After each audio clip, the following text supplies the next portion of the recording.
عید کا دن اللہ کے حضور ذکر فکر میں گزاریے گا، دوستوں سے ملیے گا، رشتہ داروں سے ملیے گا، اچھے کھانے کھائیے گا، اچھا لباس بھی پہن لیجئے گا، لیکن یہ بات ذہن میں رکھیے گا کہ عید نئے لباس پہننے کا نام نہیں ہے، عید رنگا رنگ کھانے کا نام نہیں ہے، عید اللہ کے شکرانے کا نام ہے۔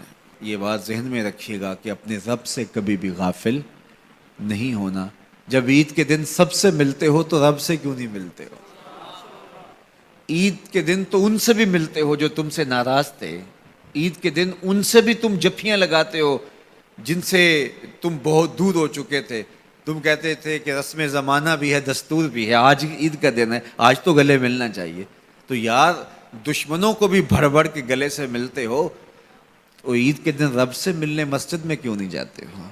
اس دن کیوں اللہ سے دور ہو گئے ہو؟ تو 5 گانا نماز کا آپ اہتمام کیجئے۔ ایک اضافی نماز تمہارے اوپر عید کے دن واجب کر دی گئی ہے، تو اس کو بھی ادا کیجئے۔ اللہ کے حضور سرخروئی اور کامیابی کے لیے دعا مانگتے ہوئے ماہ صیام سے رخصت ہوں۔ روزوں کے اندر ہماری جو کوتاہیاں ہوتی ہیں، روزے کو ان کے پورے آداب کے ساتھ ہم رکھ نہیں پاتے، تو اس کا کفارہ صدقہ فطر کے نام سے ہمارے اوپر واجب کیا گیا ہے۔ ہر وہ شخص جو مال نصاب کا مالک ہے اور اس پر سال گزرنا شرط بھی نہیں ہے، تو اس پر صدقہ فطر واجب ہوتا ہے، اور صدقہ فطر کے ذریعے سے ہم غریب لوگوں کو عید کی خوشیوں میں شامل کرتے ہیں۔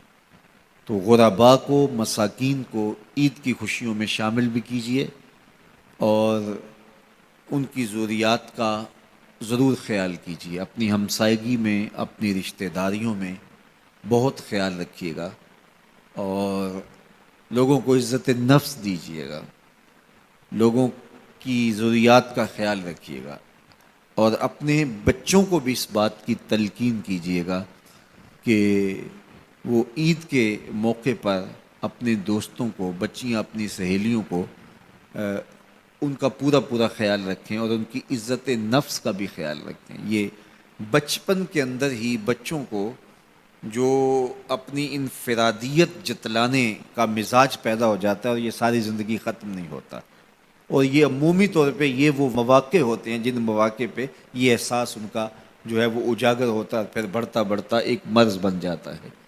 اس لیے بچوں کو بچپن کے اندر ہی دوسروں کا احساس سکھائیے، نہ کہ ان کے اندر احساس تفاخر پیدا ہو۔ اعتدال کے ساتھ ان کی ضروریات کو پورا کیجیے، لیکن آپ کا جو اطراف ہے، گرد و پیش کا ماحول ہے، اس کا بھی پورا خیال رکھا جائے کہ بچے احساس برتری میں مبتلا نہ ہو جائیں اور ایسی امراض ان کے اندر پیدا نہ ہو جائیں، بلکہ بچوں کو راہ خدا میں خرچ کرنے کی ترغیب دیجیے۔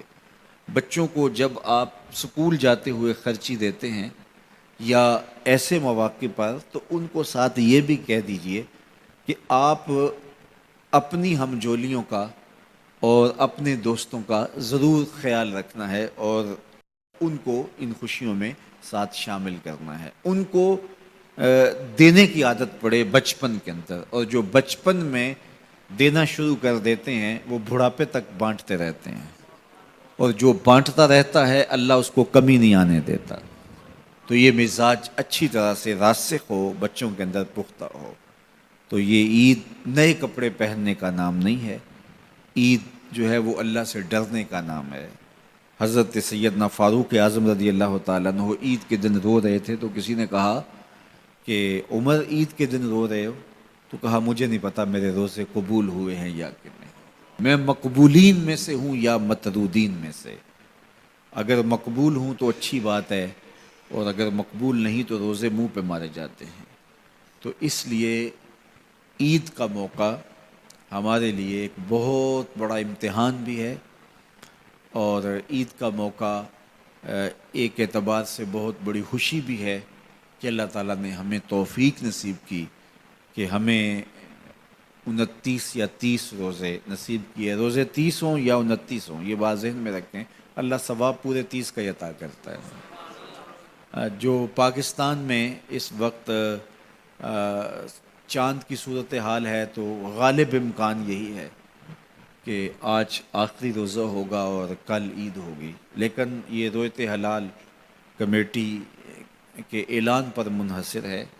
اگر ان کو شرعی شہادتیں مل جاتی ہیں اور وہ اعلان کرتے ہیں تو کل عید ہوگی، اگر نہیں اعلان کرتے تو پرسوں عید ہوگی۔ چونکہ یہاں تو شریعت نے ہمیں جو کہا ہے وہ یہی ہے کہ روزہ چاند کو دیکھ کے رکھو اور روزہ چاند کو دیکھ کے افطار کرو۔ تو چاند کی رویت جب ہوگی تو ہم روزہ رکھیں گے، چاند کی رویت ہوگی تو ہم عید کریں گے۔